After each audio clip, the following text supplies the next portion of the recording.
for curative work, 70% for community health. The Aroles have started health programs in nearly 100 villages surrounding Jamkhed, and the number keeps growing.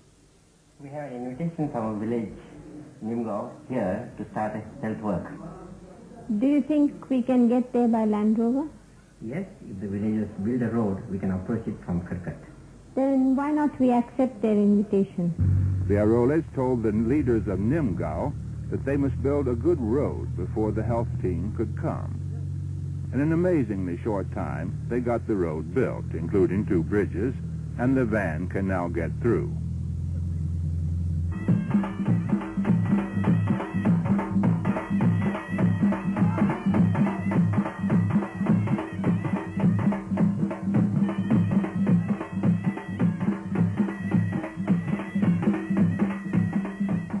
The day set for the Aroles to come to Nimgao happens to be one of the biggest festival days of the year, Dussehra, and it's an appropriate and auspicious time for the people to welcome the medical team.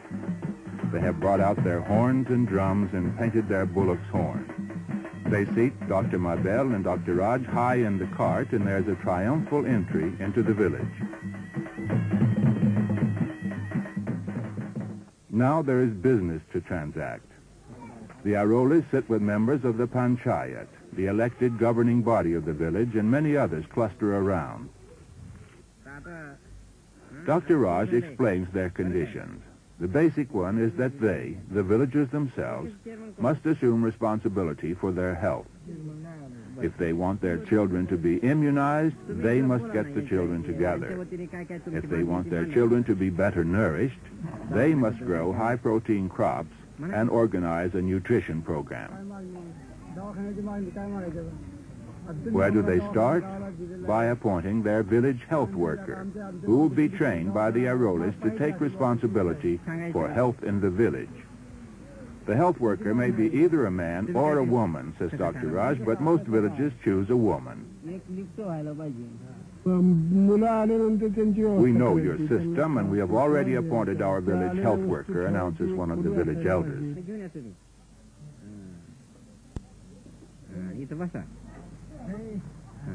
The local shopkeeper presents his wife, Lakshmi. She is a middle-aged woman with 3 children, obviously a leader among the village people.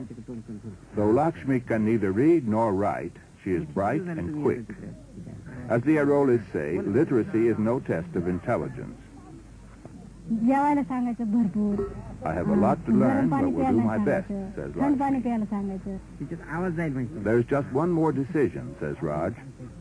We have our weekly training session for village health workers tomorrow in Jamkhed.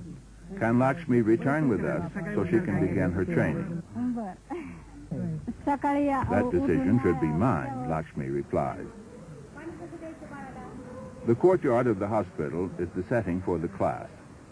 The village health workers are taught not only to deal with all kinds of simple ailments, but to carry on a program of village education in subjects ranging from nutrition to eye care to family planning. Lakshmi sits with Shanta, an experienced health worker from the village of Bavi. Sister Dilpe, one of the hospital nurses, is the teacher. The lesson consists of 2 parts. The first is about nutrition, specifically protein, for protein deficiency is a major health problem in rural India. Nurse Dilpe explains the virtues of eggs, peanuts, and various legumes grown locally. The second part is a review of the basic drugs that each health worker carries in her kit. These include such things as medicines for simple coughs and colds and antiseptics for simple injuries and infections. One of the workers, Lalan Bai, gives the lesson.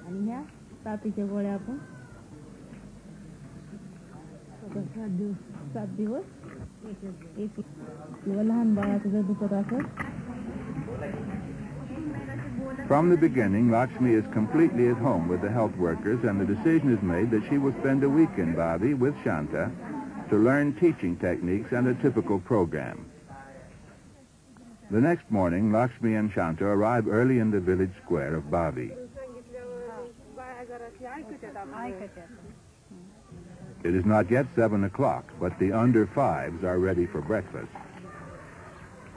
However, breakfast is not yet ready for them. Members of the Village Farmers Club, another part of the Arole's program, are bringing water and the high-protein grains that they have grown on community land. They supervise the cooking. The children bring firewood, which is their responsibility.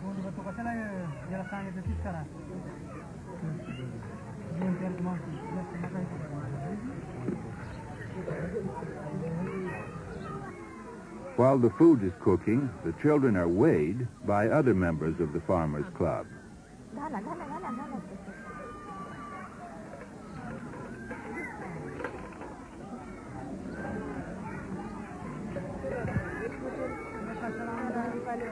Their weights are entered on the record chart, and Shanta shows Lakshmi how this chart indicates the children's steady weight gain.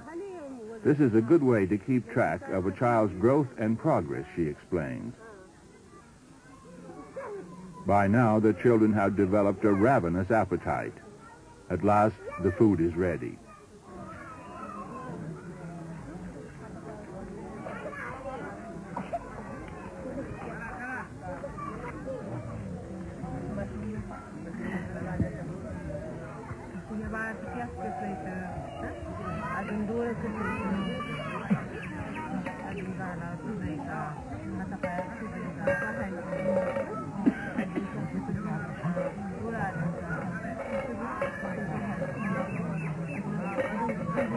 The nutrition program has been going on for many months now, and the benefits to the children are obvious. Bright eyes, shiny hair, good skin. Thanks to this supplementary high-protein food, not a single malnourished child can be found in Bavi today.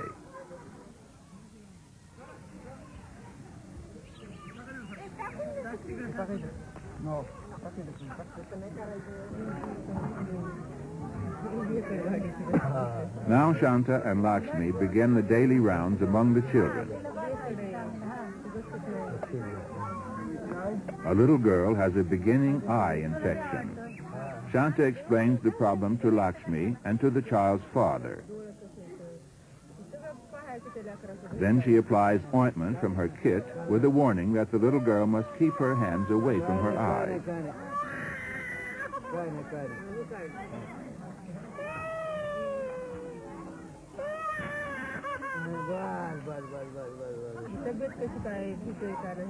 While the children are gathered for breakfast, Shanta has a good chance to get the mothers together for a health lecture.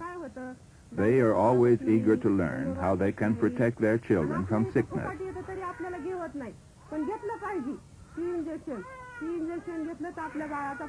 Immunization and proper food they know about, but they're very careless about drinking water. Shanta gives them a good scolding. If you drink the water from ponds, Shanta says, you will go on being sick all the time. Pond water is for washing. You wash your animals in it. You wash your dirty clothes in it. You wash yourself in it. Your children play in it. Pond water is no good for drinking.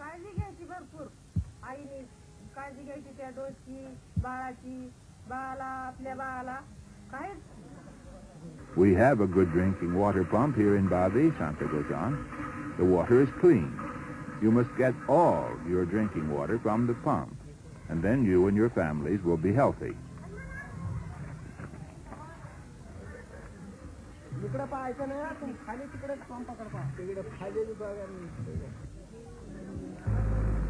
At this point, the van arrives from Jamkhed.